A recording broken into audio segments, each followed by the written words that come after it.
G'day trendsetters, today I'm coming to you, if the vans aren't an obvious clue, Chris King headquarters here in Portland, Oregon.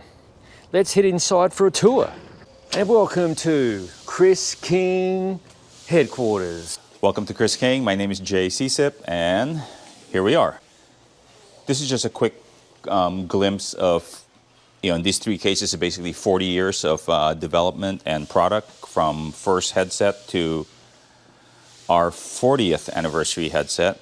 Of course, it's a 46-year-old company, so there is 6 years of other happenings.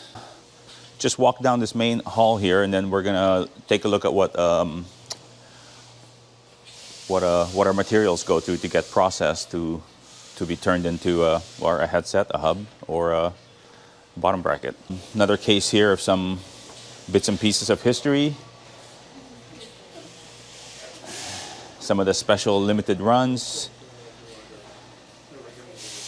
and a stack of counterfeit headsets, because it's one of the only few products out there that are actually counterfeited in the bike industry. Here's Kirby. Kirby's our GM. Hey, how's it going? Hello, mate. Morning. It's a pretty impressive facility. It's 70,000 square feet. We have a lot of old machines, and so the whole process is pretty slow going, because we're a rarity in the bike industry, because we actually make our own bearings. So we actually blank out, we heat treat, we grind, hand assemble all our bearings, which we dedicate a huge amount of space to, and a lot of kind of like, manufacturing and old machines, very old machines. So this is a Simple Bicycle Company where Cielo used to be housed. Cielo was a brand that we had for a while.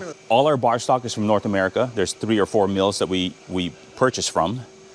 All our stainless for the bearings, and all the aluminum for the anodized headset cups, bottom bracket cups, and hub shells. As they get processed through, we cut them down in manageable lengths. But what we make the most of is actually chips. So if this was a hub shell, 80% of it is literally waste. It's chips. Those chips get compressed and turned into pucks. And since we use a very high quality vegetable-based cutting oil, so we want to try to retrieve all that oil. We clean the oil and filter the oil and goes back out to the machine.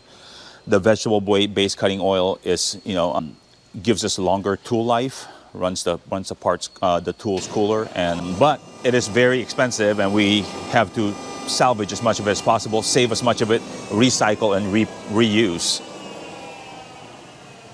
But without the puck master, and without us compressing all the chips and organizing it, we would have this space pretty much dedicated to barrels of all the chips.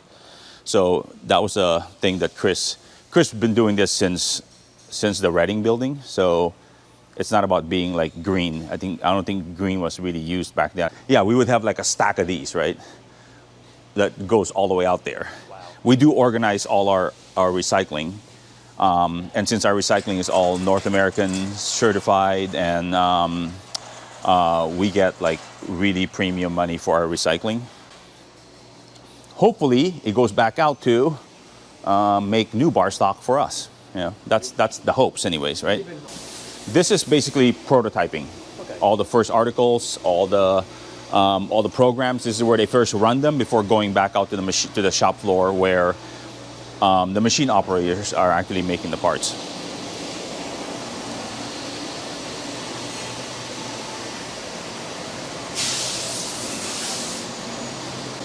This is kind of the main area where we make our bearings. So these big 6-spindle lathes are blanking the bearings, and we have a heat treating oven over here, and the actual heat from the heat treating oven actually heats the building in the winter through a glycol system and an air delivery system. And these are all the grinders. So we have a double disc and a centerless, or a couple centerless.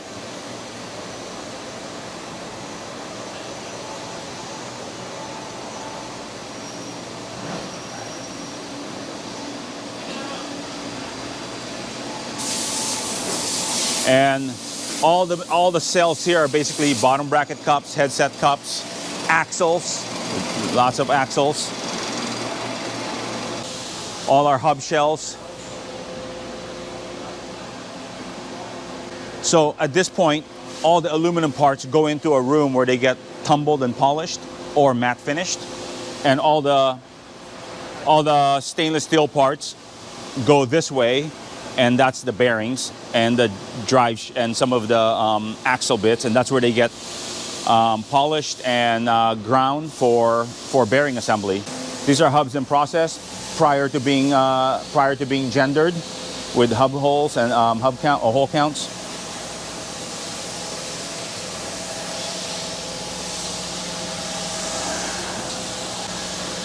These are all kind of these are all like work in progress, basically, right?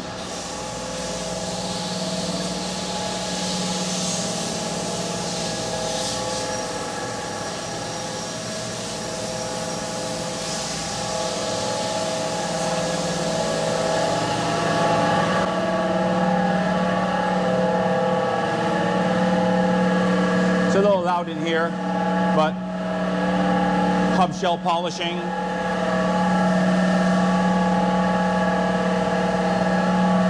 We do have a robotic polisher as well, but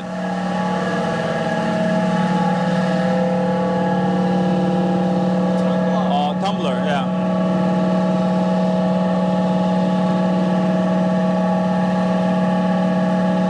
Headset cups.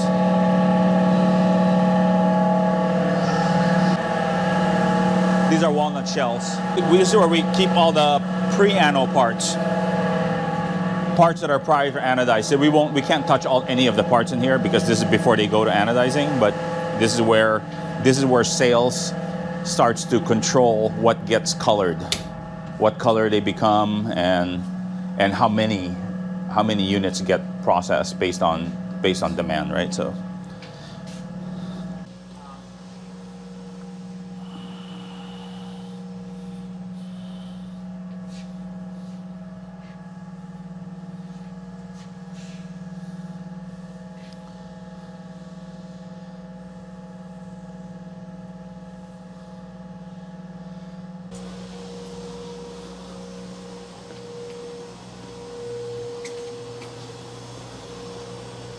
this is Chris. This is where we also laser mark. This is where we laser mark all our parts. I don't know if you have anything going right now. So he's marking some hub shells, and you can even snap a little. You can even take a little video inside this cabinet here as it gets marked, and through the window.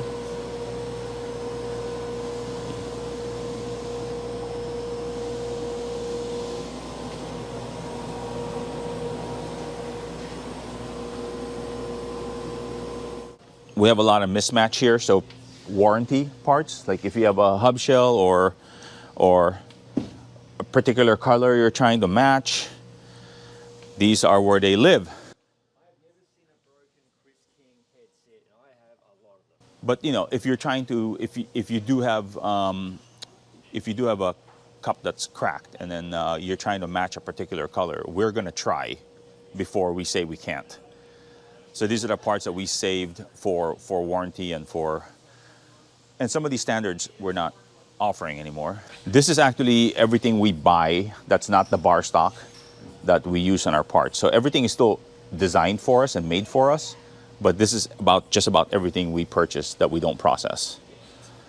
All the drive shells, we keep drive shells in sub-assemblies, so we can actually pull them and assemble them quickly.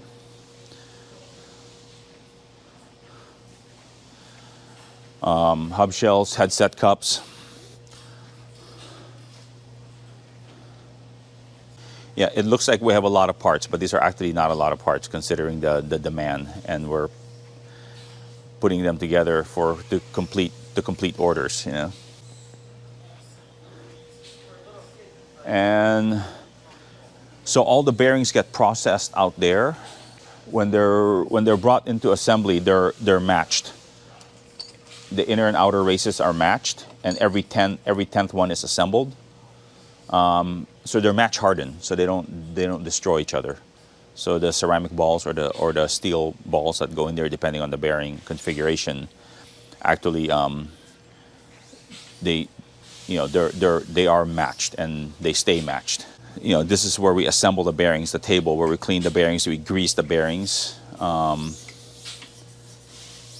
Yeah, so all the bearings actually get assembled here. All our bearings. And it's pretty much the same.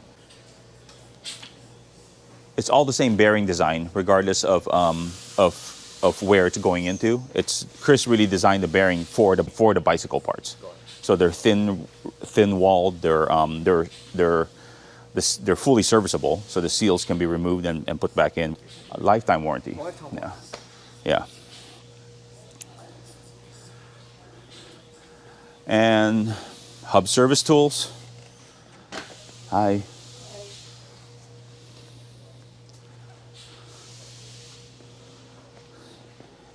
And that brings us out of assembly. And our main focus of our business now is also our wheel department. So we're going to pull into the wheel department here. We sell a lot of wheels. We use NV stands and head rims, but we also have our own rims. They're fusion fiber technology rims. So they're thermoplastic. They're nylon and carbon, not carbon and resin. And here's some of them here. Can I borrow this wheel set? Beep, beep, beep, beep, beep. And that's our own carbon rim. This is a GRD 23, which is our gravel and our kind of all-arounder.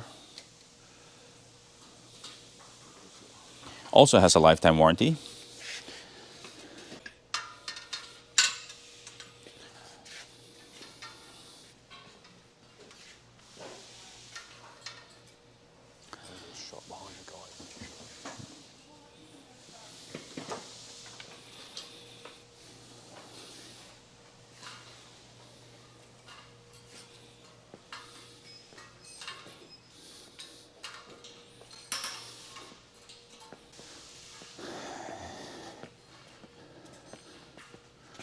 Finished goods and shipping as parts go out the door. So that's kind of how the parts and gets processed through the building and out the door to all the customers.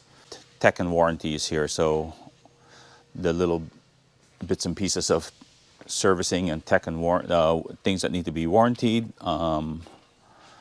are here to be dealt with.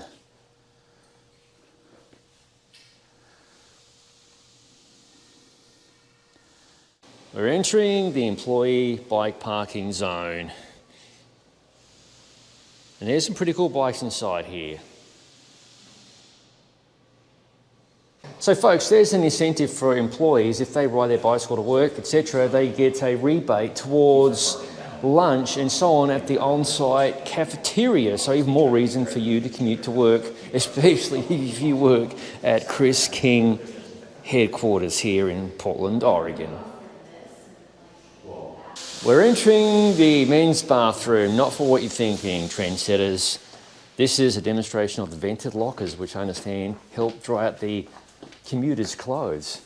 Oh, so the air gets pulled in and out this, through this manifold and out. I need a set of these at my house. That's pretty amazing. Private changing rooms. Oh, very nice. And showers. This is the oldest locker here. Oh, that's the Chris King locker, okay? That's Chris's locker. That's the Mac Daddy locker right there. And see, the vent's just above his locker. See, that's when you know you're the man. Yeah. We're taking the steps to the cafeteria here at Chris King Central.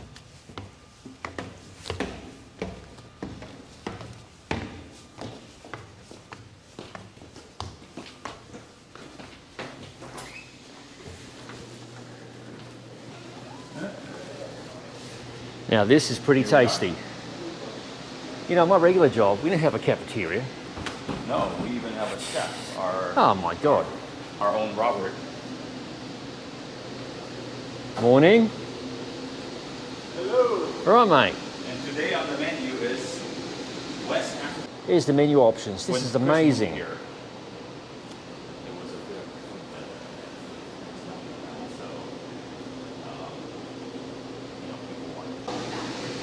Coffee on site, what's not to love?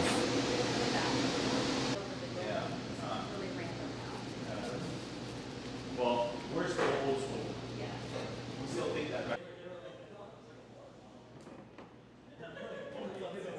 Here we are overlooking the shop floor and a couple of primo bikes. Look at this beautiful MB Custom Road.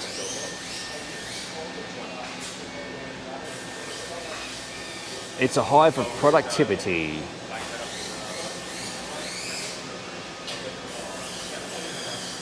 We're heading down the stairs now. This bloke here right there, that's Billy of Echoes Communication. He represents a lot of brands.